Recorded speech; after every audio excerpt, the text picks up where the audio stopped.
She left her village thinking it was the start of her dream. But in Lagos, her mother sold her into a nightmare. All for a bride price in dollars. Chisom was the kind of beauty that made men argue under the village tree.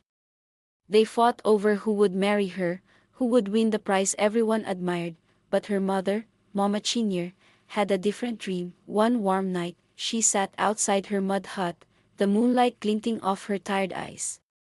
She murmured to herself, "Chisom is beautiful. If we move to the city, rich men will line up to marry her. Poverty will leave this family forever." And by sunrise, the plan was set.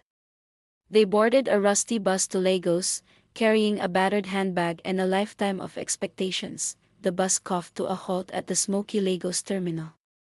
Chisom stepped down hesitantly, gripping her mother's bag. Behind her, Mama Chinyer descended like a queen entering a palace, her shoulders squared, eyes glittering with hope. "This is it, my daughter," she said, scanning the crowd. "Our new life. Your future husband could be walking past us right now." Chisom frowned. "Mama, I thought we came so I could finish school." Her mother waved dismissively. "School coup? Who needs school when a man can pay your bride price in dollars?" Chisom's heart sank. She had always known her mother dreamed big. But this wasn't the dream she wanted. They settled in a cramped one-room apartment near the city market.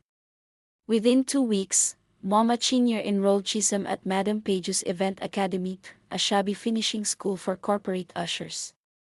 Chisom felt like an intruder among the painted girls who spoke of sugar daddies like business deals. But every time she protested, Mama Chinyer's voice rose. "You think you're better than them? Do you want to suffer like me? This is the only way out. Let me help you before poverty swallows us both." Reluctantly, Chisom stayed. Each day she grew more uneasy, especially after overhearing a hushed conversation between Madame Peju and her mother about a big man from Abuja who was looking for fresh innocence. One Saturday, Mama Chinyer forced Chisom into a red gown she had never seen before, red like danger.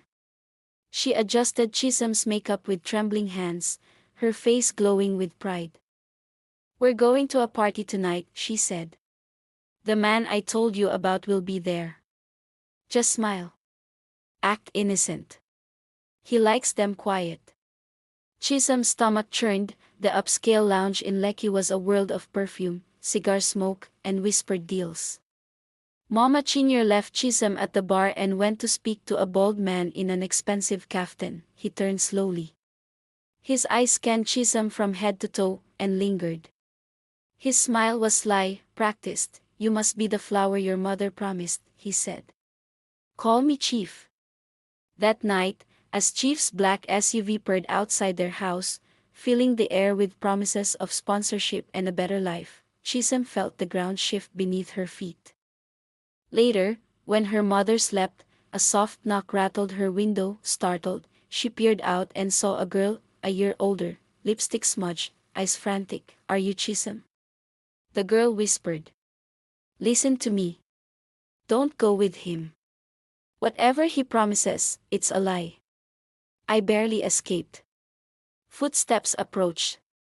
The girl vanished into the shadows. The next morning, Chief sent a driver to take Chisom shopping. "You're lucky," her mother said, practically pushing her into the car. "Do you know how many girls would kill to be chosen? When you return, everything will be different." The tinted SUV rolled away. Chisom sat in the back seat, gripping her phone tightly, the stranger's warning ringing in her ears. The driver didn't head to a boutique. He drove past the mainland, then the bridges, then past the airport, onto a long, lonely road surrounded by bush. Chisom's breath quickened. She turned to the driver. "Where are we going?" He didn't answer. He just locked the doors. Weeks passed like a whirlwind. Chief's black SUV became a regular visitor on their street, always delivering something new: bags of imported rice, cartons of noodles, boxes of dresses Chisom had never asked for, sometimes it was envelopes thick with cash. One evening, a moving truck arrived. Within hours, Mama Chinyer and Chisom had been relocated to a bigger apartment on the island, a two-bedroom flat with tiled floors and a balcony overlooking the lagoon. Mama Chinyer walked through the new place like a queen surveying her kingdom. She ran her palm along the smooth kitchen counter, laughing to herself. "We are finally leaving poverty, my daughter," she said. "Do you see? When Chief marries you, we will have more dollars, cars, everything you've dreamed of." Chisom sat on the edge of the new bed, untouched shopping bags all around her. She forced a smile, but her heart was heavy. "I didn't dream of this, Mama," she murmured under her breath. Mama Chinyer didn't hear, or maybe she pretended not to. Chief never rushed. He never came inside when he delivered things. He always sent others, the driver, a steward, a delivery boy.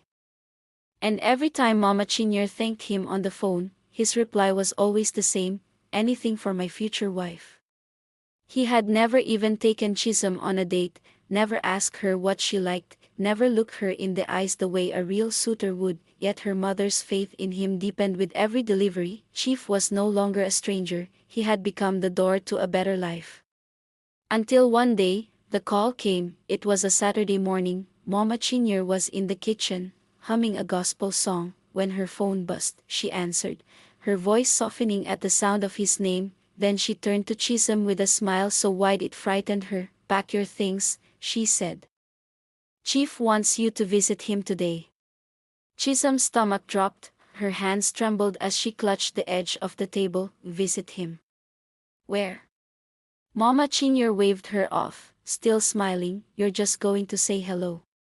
He wants to take you shopping. Don't look so scared. Do you know how many girls would kill for this chance?" Chisom stared at her mother, a thousand thoughts crashing through her head. The gifts, the food, the new apartment, it was all leading to this moment, and now, there was no way to say no. The engine hummed like a distant threat as the car moved farther into the bush. Chisom leaned forward. "Excuse me, sir. Please. Where are we going?" The driver glanced at her through the rearview mirror but said nothing. His jaw was clenched. His eyes, cold. She reached for the door handle. Locked. She checked the other side. Also locked. The tinted windows offered no clue where she was. Panic rose like bile. She grabbed her phone. No signal, no bars, not even emergency calls. Her mother hadn't packed her a change of clothes, just lip gloss, a power bank, and a bottle of perfume in her bag. The road narrowed.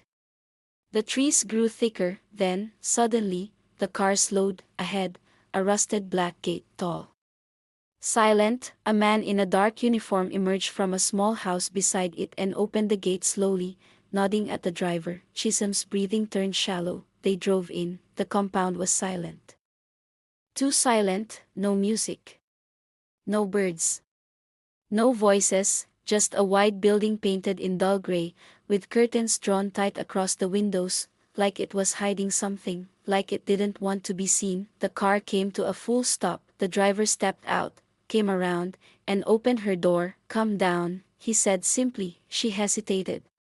Her feet were frozen to the car mat. "I said come down." He didn't yell, but the way he said it sent shivers down her spine. As she stepped out, the wind shifted. She caught a faint scent, not perfume. Not food. Something metallic. Blood. "No," she told herself, "it's just your fear playing tricks." The front door creaked open. Two women appeared.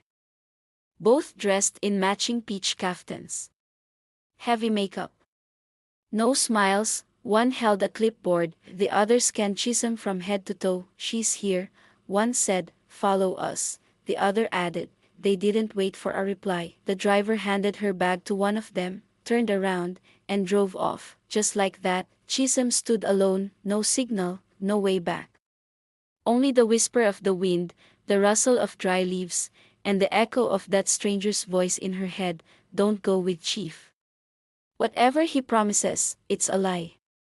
As she stepped into the house, the door slammed shut behind her and locked. Inside, the air was cool but stale. A faint hum of an old generator echoed somewhere deep within the building. The hallway stretched long, lined with heavy curtains and closed doors.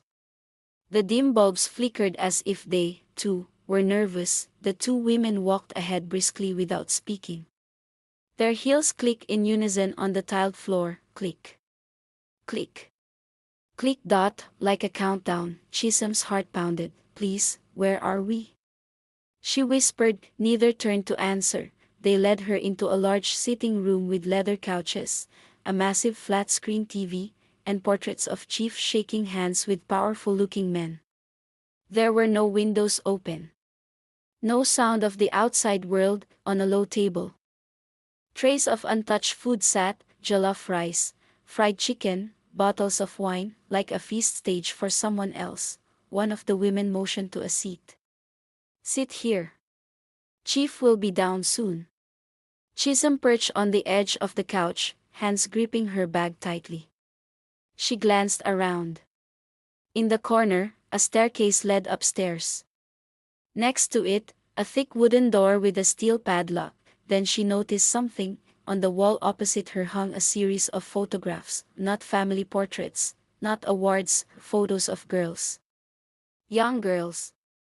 Dressed in gowns, smiling nervously at the camera. Some she recognized from Madame Page's training class. Her throat went dry. As she stared, she heard faint noises, muffled voices. Crying? A door shutting somewhere. The woman with the clipboard stepped closer. Chief likes his guests calm. Don't move from this seat. She and the other woman left the room, their heels fading down the hallway. Chisom sat alone. The clock on the wall ticked loudly. Tick. Tick. Tick. Suddenly a door upstairs creaked. Footsteps descended, slow, deliberate. A man's voice floated down the staircase. Deep. Amused. You look even better than your mother described. Chief emerged. He wasn't smiling this time. His face was stern, almost predatory. In his hand, he held a glass of red wine. Behind him, at the top of the stairs, Chisom caught a glimpse of movement, a shadow of a girl about her age peeking from a door before it shut quickly. Chief set the glass down, adjusted his kaftan, and walked toward her. Welcome to my little paradise, he said softly. Everything you want is here. Money. Clothes. Travel. But first. He leaned closer, his perfume sharp, his smile widening. But you have to earn it. Chisom's stomach twisted. She stood up, backing away slightly. Sir. I think there's been a misunderstanding, he chuckled. No misunderstandings. Your mother knows exactly why you're here. He gestured to the locked wooden door in the corner. Behind that door are my most loyal girls. They were like you once. Frightened. Confused. But they learned quickly. And so will you. As he spoke, the door rattled faintly, like someone pushing from inside. Chief's smile faded. Sit down. Don't test me. Chisom's mind raced. The stranger's warning. The shadow upstairs. The locked door. She glanced at her phone. No service, but her eyes fell on something beside the wine table, a landline telephone. It was just a few feet away. Chief was watching her, and the wooden door rattled again, louder this time. The wooden door rattled again. This time, louder. Longer. Chief's smile disappeared completely. He turned sharply toward it. I told them not to make noise when I have visitors, he muttered under his breath. He walked to the door, pulled a large key from his pocket, and inserted it into the thick padlock. Chisom's breath caught in her throat. Her instinct screamed, don't look. Don't move, but curiosity, fear, held her in place. The lock clicked, the door creaked open, a wave of stale, hot air rolled out, thick. Heavy. Like it hadn't been aired in days. From her angle, Chisom could only see shadows, dim light from a single naked bulb swinging slowly from the ceiling. Then, a figure stepped forward. It was a girl, maybe 16, eyes hollow. Face bruised. Makeup smeared, she wore a satin nightgown that might have once been white. Now, it was dull and stained. Chief turned to Chisom, annoyed. This one keeps trying to run away. She'll learn soon enough.